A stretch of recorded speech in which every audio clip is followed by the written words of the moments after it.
Bonjour et bienvenue dans le update lecture donc, du mois de mars. Oui, moi je pense que ça va devenir une habitude. Hein. Voilà. Parce qu'à mi-mars, en fait, en gros, au 10 mars. Alors oui, j'ai pris de l'avance pour les deux premiers, enfin pour le premier là. Je l'ai eu de la dernière semaine de février. Mais bon, voilà. Donc je me suis dit qu'il fallait que je vous fasse un update lecture, que ça vous intéresserait peut-être. Et que les petits nouveaux bénéficieraient d'un point lecture supplémentaire dans le mois. Donc, on commence tout de suite, parce que sinon, je vais encore passer 3 jours. Comme vous le savez, généralement, j'ai une tendance naturelle à blablater pendant 2 minutes avant de commencer. Oui, alors pour ceux qui s'inquiètent, machin, etc., les cheveux poussent. Hein. Voilà. Ils arrivent. Hein, ils vont arriver à un moment donné à être coordonnés, mais pour l'instant, ils ne le sont pas, donc je ne cherche pas. Alors, premier livre donc, de ce update lecture de mars, ça s'appelle Le cœur, l'échafaud. Oh là là, Le cœur à l'échafaud, je vais y arriver, parce que je vous assure que je galère avec le titre, je ne sais pas pourquoi d'ailleurs, de Emmanuel Flech, donc chez Calman Levy. Alors, nous sommes en procès d'assises, à l'orée du procès d'assises, enfin, le premier jour, et l'accusé est Walid Z. Ce garçon est en fait un jeune homme qui est accusé de viol sur la mère de sa compagne, donc sa future belle-mère, en gros, on espère. Et risque l'échafaud. Alors, pour contextualiser tout ça, évidemment, c'est que nous sommes dans la France d'après les élections de 2022 où le lecteur comprend assez vite que l'extrême droite est passée au pouvoir et qu'il a remanié certaines lois, apposé certaines lois, décrété et mis les applications de certaines lois. Et en fait, Walid Z risque sa tête tout simplement parce que si, lors de ce procès en assises pour viol, on lui trouve le motif d'attaque à une personne française, faire un sentiment anti-français dans cet acte-là, il risque sa tête. Donc, on va dérouler pendant 3 jours ce procès. Donc, vont se présenter à la barre des témoins à charge ou pour lui. Et sa vie va se dérouler. Donc, on va apprendre qui est Walid Z. On va savoir que c'est un jeune homme qui vient de banlieue, qui s'est élevé dans la société jusqu'en étant un thésard à la Sorbonne, qui a toujours, à coup de chance, opiniâtreté et voire plus si affinité, a voulu s'élever dans la société pour ne pas être comme ses parents, coincé dans une vie qu'il ne veut pas lui. Et on va suivre ce procès avec son avocat qui a des faux airs d'un avocat très célèbre et qui est désormais ministre. L'avocat général qui navigue entre j'applique la loi et j'ai quand même un minimum de pouvoir à m'asseoir dessus, et le juge qui, lui, doit faire appliquer la loi, mais qui a aussi des motivations personnelles. Il est en fin de carrière, il aimerait bien avoir un poste sympa. Voilà. Donc, tout ça réuni fait que ce livre se lit vraiment comme un roman judiciaire, policier, mais pose les bonnes questions. C'est-à-dire qu'en filigrane, il y a quand même cette France d'après les élections de 22. Il y a quand même quelques charges de l'auteur sur les politiciens en général. Évidemment, on va dire les causes qui auraient amené l'extrême droite au pouvoir. Mais aussi, il y a cette... on va dire ce déroulement de vie du jeune Walid qui ça parle d'immigration, ça parle d'intégration, ça parle de valeurs, on va dire, d'un pays, sans parler que ça soit français là, mais bien sûr, mais de la valeur d'un pays en général, de ce qu'on peut donner comme clé à la jeunesse, aux personnes pour pouvoir s'améliorer, arriver, grandir, tout ce que vous voulez. Donc, moi, c'est un roman que j'ai lu assez vite, c'est assez facile, ça pose quand même pas mal de questions. Le lecteur, je pense, en tous les cas pour moi, je me suis quand même interrogée sur certaines choses. Après, ça peut filer la nausée assez rapidement. Hein. Voilà. Mais Le cœur à l'échafaud donc d'Emmanuel Flech et Calman Levy, moi, j'ai trouvé que c'était une bonne lecture. Après, c'est pas quelque chose qui va me révolutionner ou qui va rester dans ma tête très longtemps. Mais sur le moment, ça m'a fait réfléchir, poser les bonnes questions. Et je me suis dit, tiens, c'est pas une mauvaise idée de faire ça. Voilà. Donc, bon, voilà. Hein, vous connaissez maintenant. Voilà, moi, je ne suis pas très ce genre de roman généralement, mais voilà, j'avais été attirée par le titre et aussi parce que j'en avais lu ça et là, mais pas les quatrièmes de couverture, des retours, hein, que des personnes qui étaient en train de le lire ou allaient le lire, bah, j'avais l'impression que ça développait des choses qui pouvaient m'intéresser, ce qui était le cas, mais voilà. Autre livre, donc. Oui, bah, je suis repartie dans ma partie, hein. Enfin, il y en a certains, ils vont se dire, elle lit que ça. Non, non, je ne lis pas que ça, je vous rassure. Donc, ça s'appelle Les lueurs du lendemain, donc, de Jennifer Cody Epstein, donc chez Aux Escales. Alors, c'est un livre, on va dire, à 3 voix, à peu près. Puisqu'en fait, nous sommes au début avec Ava, qui est la fille de Ilse, qui vit à New York, qui a une petite fille, Sophie, qui se débat en gros un peu avec une mère qui est très absente, qui est très distante, avec qui elle a énormément de problèmes relationnels, hein. Elle a aussi de son côté une blessure au cœur avec son ami et amoureux d'enfance Ulrich. Donc ça, c'est une autre partie. Le fait que sa mère l'a abandonnée, qu'elle l'a récupérée à l'orphelinat après-guerre. Il y a beaucoup de choses qu'elle n'a pas réglées avec sa mère, qu'elle ne veut pas régler. Enfin, elle voudrait régler, mais que sa mère, Ilse, ne veut absolument pas régler. Et un jour, elle va recevoir en fait un courrier d'un notaire qui va lui informer que sa mère est morte et qu'elle lui lègue des lettres. Et nous, on ouvre ce roman avec Ava qui découvre les lettres et qui lit les lettres et qui ne sont pas des lettres adressées à elle, mais qui sont adressées à une jeune fille ou à une dame qui s'appelle Renate, qui était la meilleure amie d'Ilse quand elles étaient à Berlin au début des années 30. Donc on va découvrir à travers les lettres, à travers ce que Ava va découvrir aussi, la relation qu'Ilse avec Renate. Alors, il y a des chapitres qui s'alternent entre Ava dans les années, fin des années 80, Renate et Ilse à chaque fois dans les années 30 et après. Donc, à chaque fois, on va découvrir un tout petit peu plus par chapitre de la voix, de la perspective de chacune. Donc, on va découvrir que Ilse et Renate étaient vraiment deux amies très proches, des meilleures amies, comme deux sœurs qui avaient fait un pacte, qui portaient d'ailleurs une bague pour signifier qu'elles étaient amies pour la vie. Et elles grandissaient dans cette Allemagne après Première Guerre mondiale, donc impactée par le traité de Versailles, la crise économique, etc. Et qui vont voir arriver la montée du nazisme, qui vont arriver à... qui voit l'avènement de Hitler au pouvoir et petit à petit, par touche, les lois qui s'instaurent pour brider les libertés de chacun, qui vont interdire d'autres partis. Donc, c'est déjà interdire aussi à tous les Allemands d'avoir un cerveau et de penser à autre chose qu'au seul parti, etc. Donc, mais c'est des petites filles, c'est-à-dire qu'elles n'ont pas cette perspective-là. Elles voient... dans leur petit quartier. C'est-à-dire que, par exemple, Ilse, qui est une Allemande typique, hein, on la figure bien comme une Allemande grande, blonde, voilà, l'Arienne particulièrement vraiment belle femme, belle fille, belle jeune fille qui, en fait, est une gourmande pas possible et qui ne rêve que d'aller à la boulangerie d'un boulanger qui est juif, mais dont elle se fout, hein, qu'il soit juif personnellement. Tout ce qu'elle aime, c'est ses pains au chocolat. Enfin, c'est chocolatine et pain au chocolat, ce que vous voulez. Enfin, moi, je dis chocolatine quand je suis en Dordogne et pain au chocolat quand je suis ailleurs. Et qui, en fait, ne rêvent que de devenir, en fait, elles ont des rêves de petite fille. Voilà. Alors, Renate, de ce côté, a une maman et des parents qui ont un certain niveau de vie, etc. Elle a un frère, Franz, qui est un peu le point d'admiration des deux jeunes filles parce que c'est un rebelle, il milite visiblement pour la cause communiste contre le régime, il a ses idées bien arrêtées, il a peur de rien, c'est un jeune fougueux, etc., qui a un seul handicap, qui a eu la polio et donc il a un problème pour marcher, il marche avec une canne, mais ce qui n'empêche pas qu'il est olé de ce genre de truc, c'est le grand frère, admiratif, tout le monde est là, le regarde, etc. Donc, on va petit à petit apprendre ce qui se passe. Renate est amoureuse d'un jeune garçon, Rudy, qui est un peu nazifié sur les bords, même beaucoup.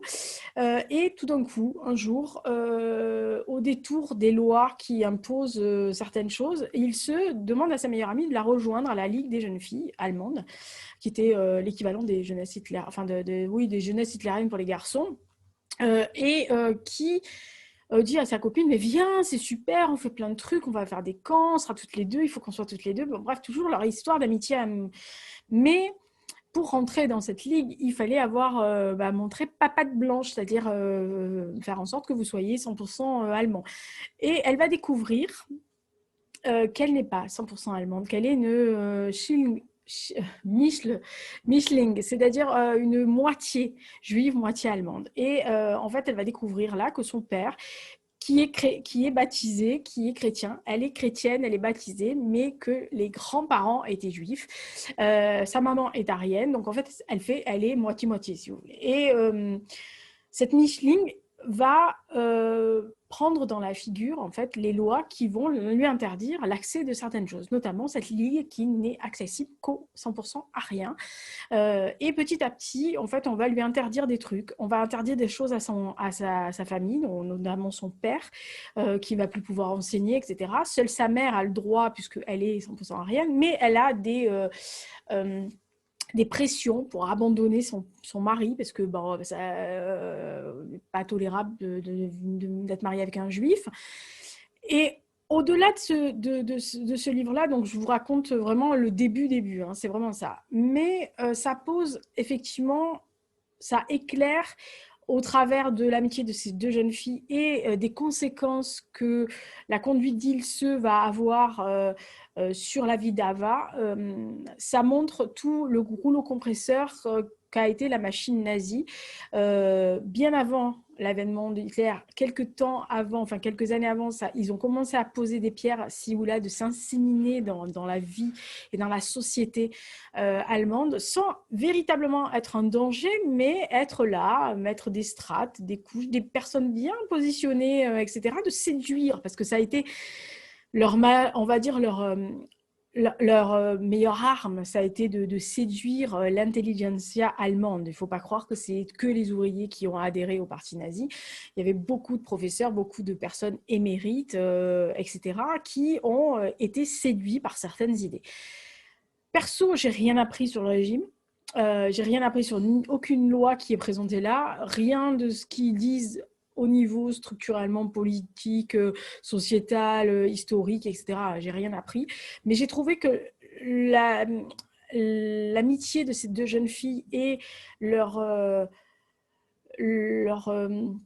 déchirement de part et d'autre, parce que c'est un déchirement de voir que vous avez un rouleau compresseur face à vous et qu'à un moment donné, vous devez faire un choix, et le choix, ce n'est pas forcément celui que vous auriez fait peut-être avant.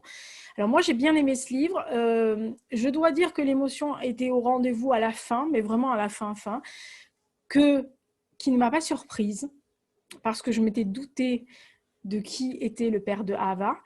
Tout de suite, assez rapidement, je me suis doutée de pourquoi Ilse avait tant de remords, avait abandonné sa fille, pourquoi Ilse était aussi froide et aussi détestable avec sa fille, quelquefois, pourquoi Ava avait cette espèce de poids sur les épaules tout le temps.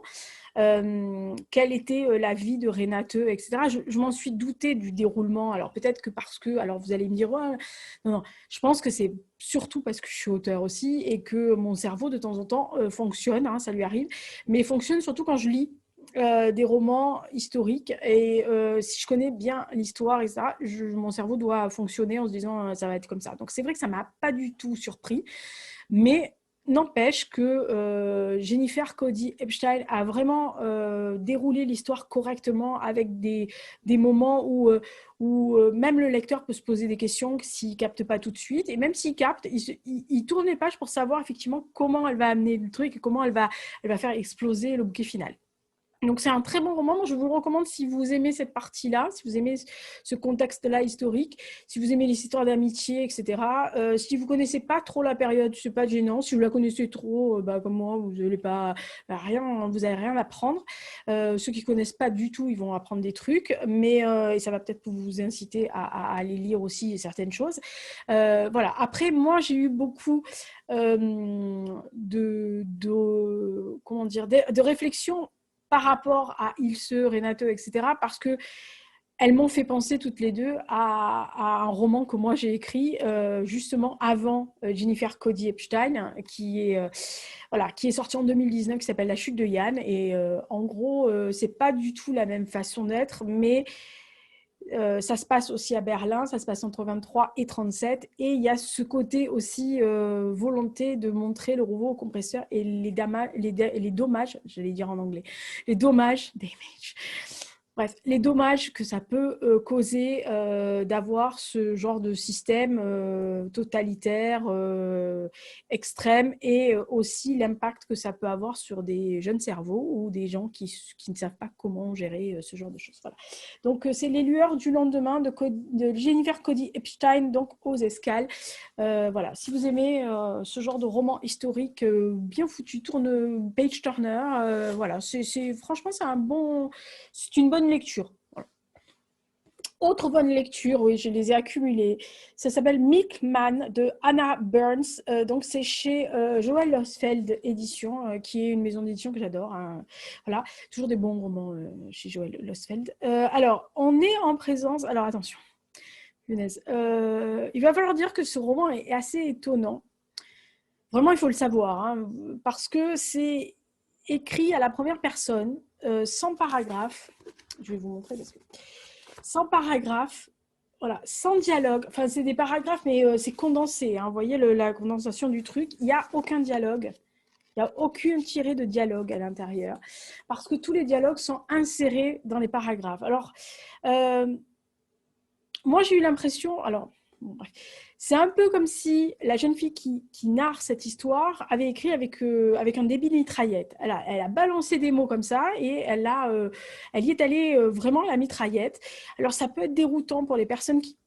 Voilà, ça peut être ardu et déroutant pour les personnes qui n'ont pas l'habitude de ça, sachant qu'il n'y a aucun prénom dans ce livre. Tout le monde est nommé par rapport à un qualificatif. C'est-à-dire qu'elle, c'est la sœur cadette, hein, ou la fille qui marche en lisant. Oui, c'est une maboule de lecture et donc elle marche en lisant. Donc voilà. Ce qui va malheureusement lui attirer l'attention de quelqu'un qui ne fallait pas. Il y a premier beau-frère, troisième beau-frère, sœur aînée, machin, etc. Il y a peut-être petite amie. Alors, moi, je suis allée lire 2-3 pages en anglais. J'ai trouvé ça génial. Parce que voilà, je trouve que c'est génial. Baby boss friend, je trouve que c'est absolument génial pour qualifier un mec, ouais, voilà, qu'on aime bien et qu'on se sent, mais voilà. Et en fait, ce garçon, donc en fait, magouille un peu. Hein, voilà. Alors, on est clairement dans les années de troubles en Irlande du Nord, à Belfast. L'auteur est de Belfast. Mais contrairement à ce qu'on peut imaginer, même si la famille de cette jeune fille a subi les foudres des troubles, etc., hein, puisque on comprend entre les lignes qu'il y a quand même un frère ou un beau-frère ou un frère qui a été tué par balle, l'autre qui a été tué dans une voiture piégée, un beau-frère, etc. Donc on sent le trouble, le côté violent de cette guerre civile, etc. Et surtout, par le fait que l'auteur emploie constamment nous et eux. Ou comme vous dites, nous et leur. C'est-à-dire que nos et leur. Tout le temps, elle définit cette séparation entre les deux camps, entre nous et eux, ou nos et leur. C'est impressionnant de pouvoir, sans véritablement citer le camp d'en face, mais de bien montrer la fracture qu'il y a eu. Alors, le Mi'kmaq, là, le Mi'kmaq, entre guillemets, le laitier, c'est un chef d'un groupe paramilitaire qui va être intrigué par cette jeune fille, parce qu'elle a toujours 18 ans, qui marche en lisant, et il va la traquer. Parallèlement, il y a un de ses beaux-frères qui va découvrir plus ou moins qu'elle fréquente et il va croire qu'elle est, entre guillemets, avec ce fameux Nickman. Donc, il va avoir une traque, plusieurs tracks, plusieurs personnes qui vont s'intéresser à elle alors qu'elle a une seule envie, c'est que personne ne s'intéresse à elle.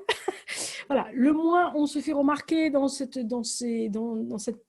province, mieux c'est, hein, ni par les autorités, ni par les groupuscules armés. Enfin, voilà, profil bas, s'il vous plaît, merci.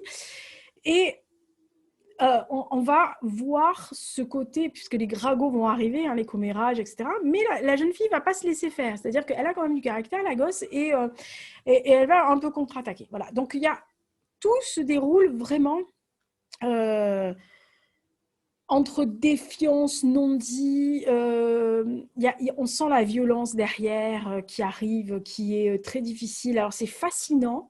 C'est assez rude, hein. Alors attention, je vous le dis, je répète parce que le livre est vraiment exigeant à la lecture de par justement le style de l'auteur que l'auteur a fait, ce côté assemblage de mots brutal, mais c'est ça peut paraître aride, mais c'est fascinant, vraiment comme lecture. Bon, moi, après, c'est une période et un endroit que j'aime et qui est cher à mon cœur, donc forcément, je ne suis peut-être pas la plus objective du monde quand je lis des romans sur le sujet. Mais honnêtement, moi, je pense qu'on ressort assez lessivé de par la lecture, mais de par l'histoire. On ressort un peu lessivé par cette histoire-là. On ressort haletant. Et je pense que pas mal de gens qui ne connaissent pas cette période-là ou qui ne l'ont entendu que par rebond pourraient trouver des clés aussi pour pouvoir aller se renseigner. Voilà. Donc, c'est quelque chose qui peut amener. Alors, si vous aimez les romans avec aérés, avec des dialogues, avec des pages entières de dialogues, parce que vous, 3 paragraphes à la suite de 25 lignes, ça vous... Voilà, n'y allez pas, hein, parce que là, quand je vous dis, les dialogues sont insérés, il n'y a pas de tiré, il n'y a pas de dialogue, hein, il n'y a pas de 2-3 pages de dialogue pour vous faire sauter. S'il y a une page ou un truc de dialogue, c'est vraiment, voilà, les insère, il faudrait que je vous trouve, mais elle les insère à l'intérieur des paragraphes. Donc, c'est vraiment un roman exigeant pour ça, mais c'est vraiment un très beau roman. Il est assez poétique. Moi, j'ai trouvé que c'était poétique. J'en ai parlé à quelqu'un qui l'a lu, alors en anglais, parce que je lui ai dit, il faut que tu le lises. Donc, on l'a lu à peu près en même temps. Ça l'a gonflé. Pourtant, il connaît bien malheureusement pour lui, enfin, il connaît bien cet endroit, il connaît bien les troubles. Il m'a dit non, c'est très bien, l'histoire est bien et tout, mais lui, voilà, la lecture pour lui a été très très compliquée parce que c'est trop dense, trop ardu, trop voilà, c'est déroutant pour quelqu'un qui n'a pas l'habitude. Mais moi, j'ai vraiment bien aimé donc Milkman de Hannah Burns. Franchement, puis en plus, il y a cette espèce de côté humour irlandais aussi, enfin non, irlandais, oui. Voilà, il y a des bons mots. C'est torturé, il y a des digressions, ça et là, à un moment donné, il y a vraiment des digressions, ça arrive, il y a un paragraphe. En fait, on a l'impression d'une vague, ça comme la marée, vous voyez, ça va, ça vient, ça va, ça dégraisse, ça revient. Voilà, donc il faut s'accrocher, mais c'est vraiment un très très bon livre. Il semblerait qu'elle ait gagné pas mal de prix, voilà, mais on comprend pourquoi elle peut avoir gagné ces genres de prix. Et toujours un bonheur chez Joël Losfeld Éditions, donc Hannah Burns, Milkman. Et autre livre, alors ce n'est pas un roman, c'est un essai. Oui, ça m'arrive, vous allez en voir de temps en temps, ne vous inquiétez pas. Alors là, c'est un essai particulier. Je fais très rarement, je le dis tout de suite avant de le montrer, je fais très rarement partie des personnes qui font appel à la masse critique de Babelio. Je suis sur Babelio. Alors, je le dis pour les personnes qui m'opposent, sur tous mes réseaux sociaux, c'est Lisa Giraud-Taylor. Hein, n'allez pas vous emmerder. Vous tapez Lisa Giraud-Taylor à Instagram, Babelio, vous me trouvez, Livre Addict, etc. Je fais très rarement appel à la masse critique. Premièrement, parce que je n'y pense jamais. Je vois la date quand j'ouvre sur Babelio, je fais « Ah ouais, il y a une masse critique !» Ça me passe, mais à 20 000 au-dessus.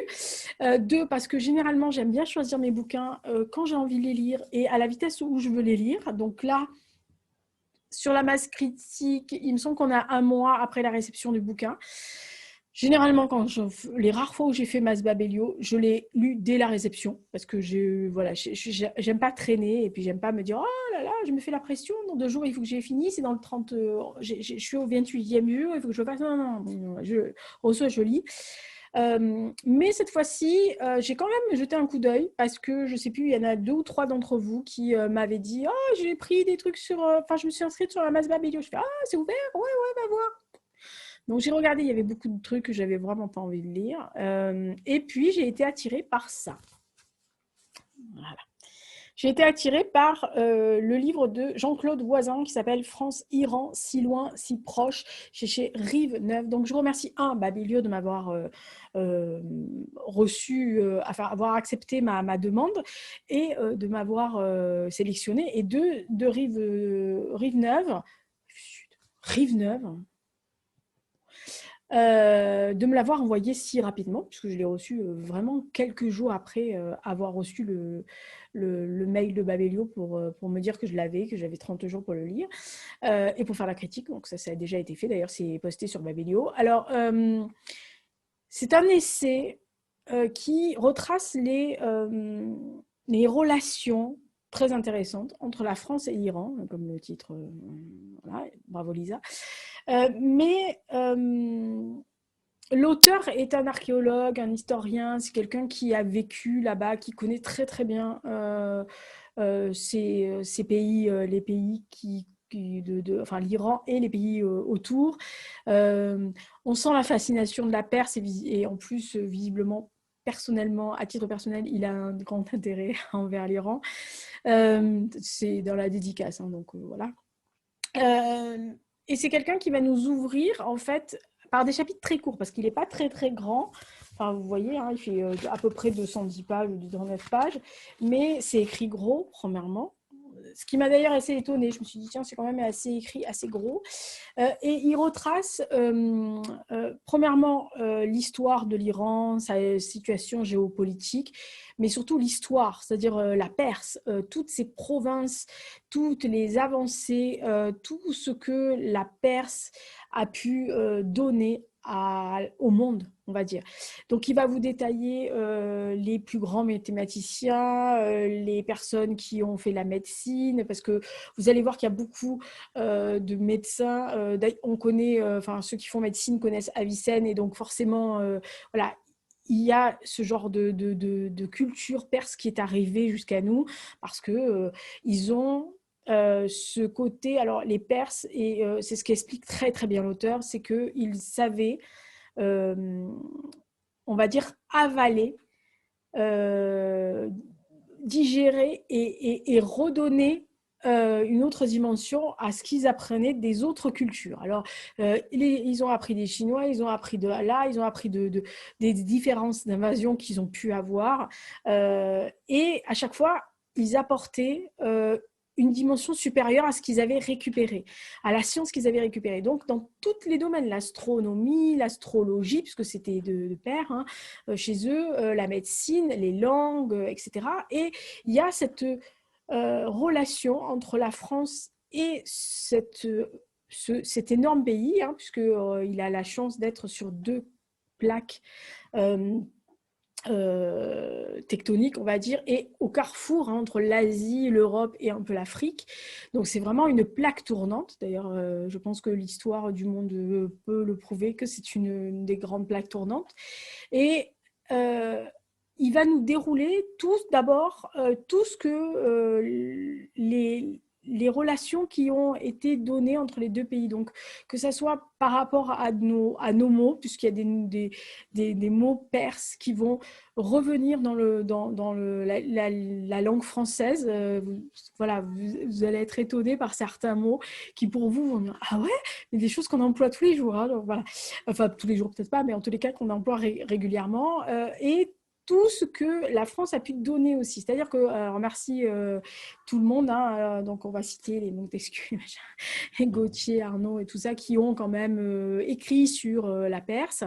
Et pareil, c'est-à-dire que là-bas, la littérature française s'est exportée. Dumas, etc. C'est des gens qui ont été traduits, qui ont été amenés. Mais il y a quand même une relation intense qui, historiquement, va arriver jusqu'à l'arrivée d'un certain pouvoir et de la révolution qui a eu lieu. Et les liens se distendent, mais sont toujours sous-jacents, on va dire, même si c'est un peu compliqué. Donc, en fait, l'auteur explique que petit à petit, l'Iran de maintenant est en train de se réouvrir, plus ou moins, sous l'impact de la jeunesse, qui a peut-être un impact des femmes aussi, même si voilà, le chapitre est trop court. C'est ce que je reproche un peu au livre, c'est que les chapitres sont trop courts et que c'est pas encore poussé. Par contre, il y a une très grande bibliographie. Il y a des références à des thèses. Ça y est, je perds ma voix, je suis désolée. 2 minutes, hein, mais voilà, c'est reparti comme en 14. Désolée. Ah, désolée. Mais vous voyez, ça, c'est réminiscence du petit salopio. De temps en temps, je prends des cannes de tout. Ne me demandez pas, c'est comme ça.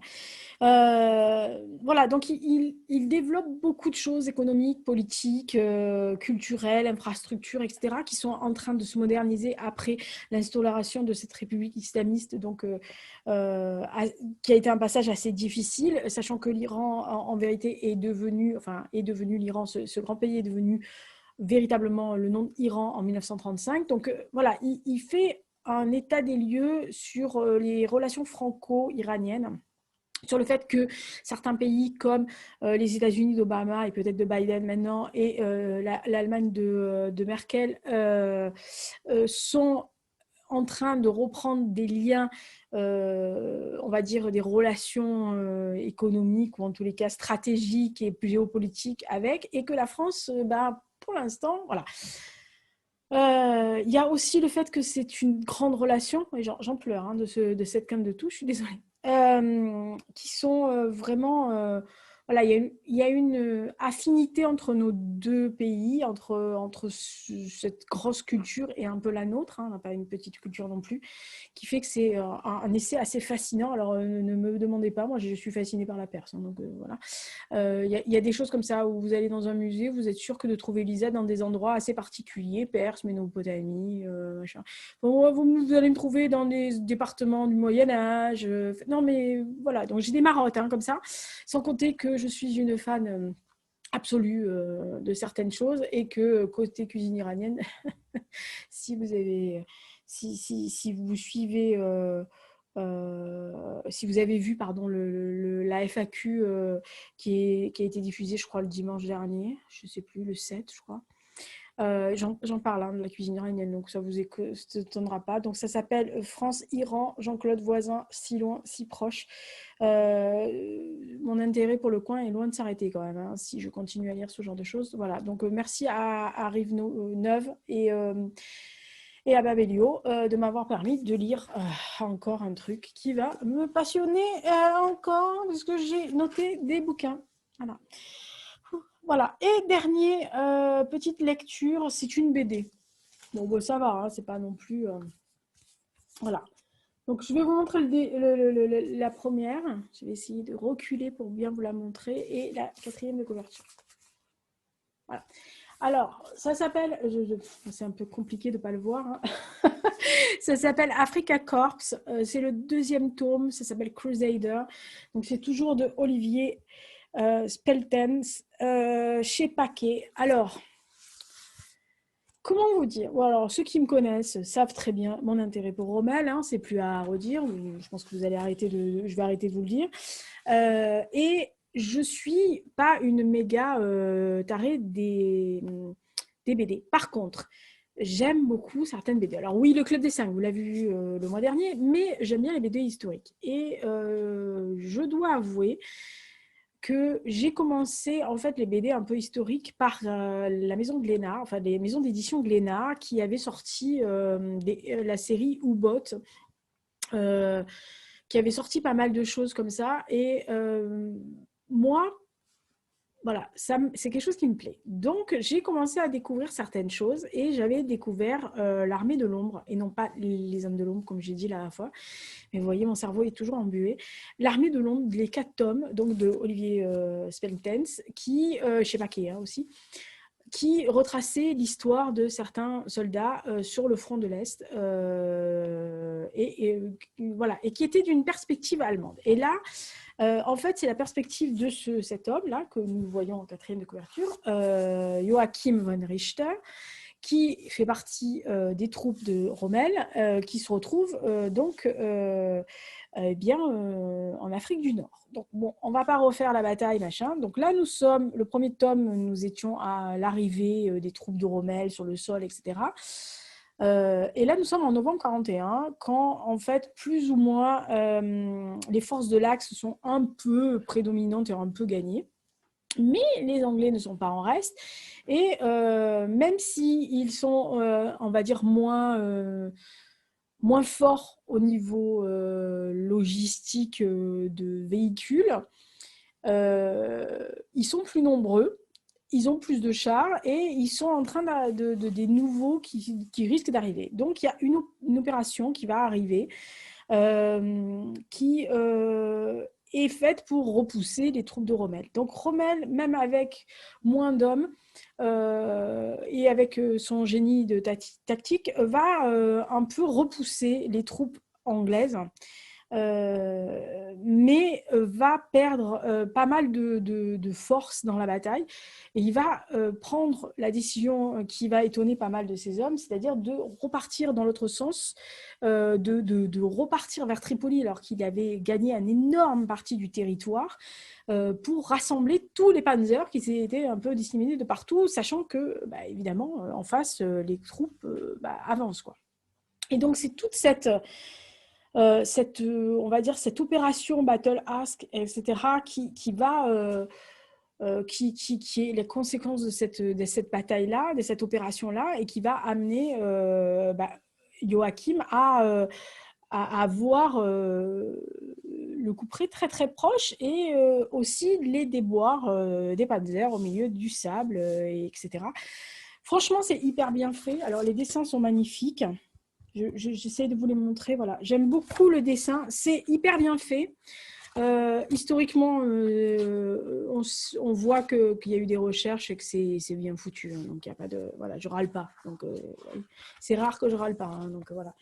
Donc, ça, il y a toujours des cartes, etc. Et alors, celui-là, vous allez vous en apercevoir, il est toilé.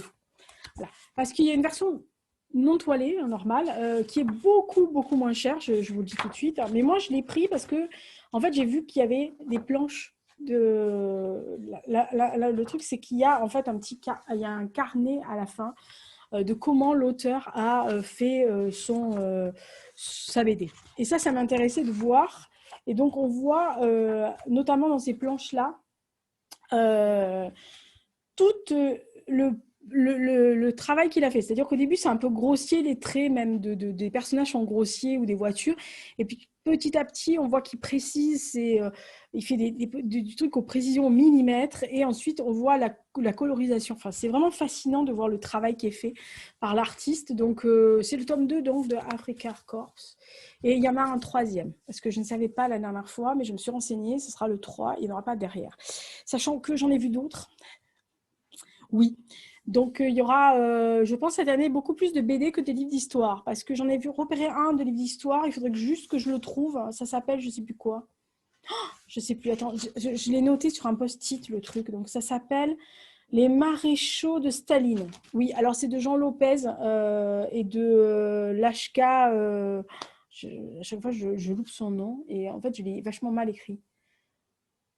Enfin, ceux qui ont fait Barbarossa. Alors, c'est évidemment chez Perrin, je pense. Donc, oui, je suppose. Oui, Perrin. Quelle idée aussi, quel con. Bref, il y a 600 pages. Donc, après, le mastodonte de Churchill qui est là. Je me suis dit que si je me retapais 600 pages sur les maréchaux de Staline, je pense que je ne vais pas faire beaucoup de livres d'histoire. Mais bon, à la rigueur, si j'arrive à faire 4 ou 5 livres d'histoire à 600 pages et l'autre...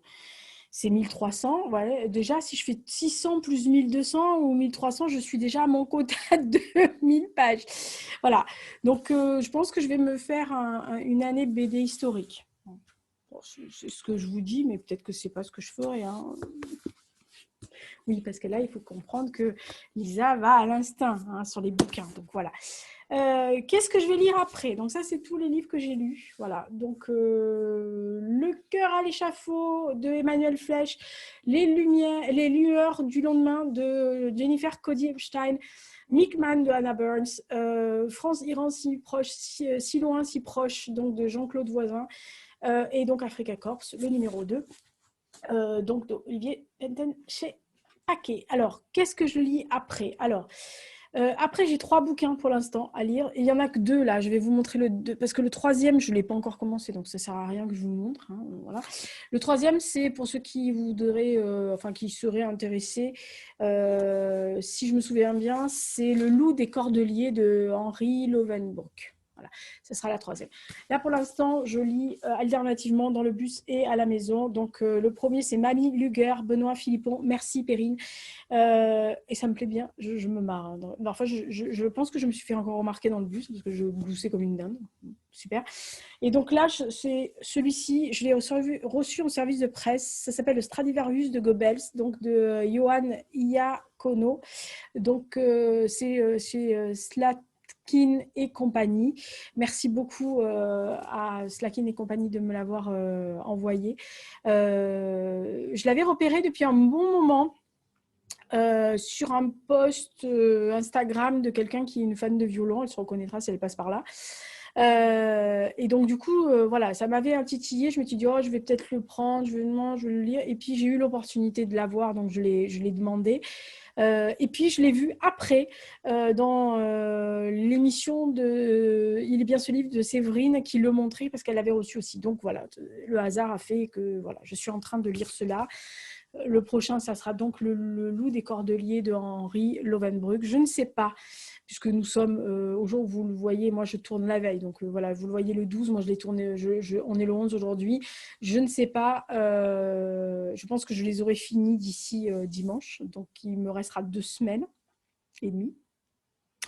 Je pense que le loup des Cordeliers ne va pas me faire 15 jours, 3 semaines. Donc je pense que je vais en rajouter. Voilà. Si c'est ça, je piocherai dans ceux que j'ai de ma palle. Il m'en reste pas beaucoup, mais j'en ai, donc je piocherai là-dedans parce que au mois d'avril, j'ai un mois lecture assez chargé et c'est que des nouveautés et c'est que des trucs qui seront dans une espèce de book haul, hein, parce que ça sera que des livres que j'aurai achetés. Donc voilà, mais il y en a quand même pas mal. Voilà, donc c'était tout ce que j'ai lu depuis le début mars et donc c'est un update lecture à mi-parcours et les livres que je vais lire jusqu'à la fin du mois et peut-être que je rajouterai. De toute façon, je rajoute toujours. Il ne faut pas me lancer le défi pour rajouter des bouquins. Hein. Vous savez ça. Voilà. Si quelqu'un veut lire Le loup des Cordeliers avec moi en lecture commune, allez-y, parce que là c'est trop tard, j'ai bien commencé, mais ce sera avec grand plaisir. Voilà. Allez, d'ici là, portez-vous bien, faites attention à vous, essayez de ne pas vous choper le petit salopio, la preuve, hein, ça crève la gueule, cette merde. 1 mois et demi, je m'en sors toujours pas. Bref, allez, d'ici là, portez-vous bien, soyez sages, ne faites pas de bêtises. Soyez comme le général Hux, il dort sur la bergère. Il est au soleil, hein, je vous le dis, il est 4 fers en l'air. Il est trop beau. Il faudrait que j'arrive à vous attraper une photo, mais quand j'arrive avec l'appareil photo, en fait, il sent, il est pas con, hein, c'est mon chat, et donc il sent que j'arrive, donc en fait, il se replie. Voilà, tu vas pas non, mais tu vas pas me prendre mon ventre et mon nombril, mais même pas en rêve. Hein. Moi, j'adorerais le prendre, ça, là, il est là, comme ça. Il est absolument magnifique. Allez, la fille qui est complètement gaga de son chat. Mais ça, c'est pas grave, vous avez l'habitude.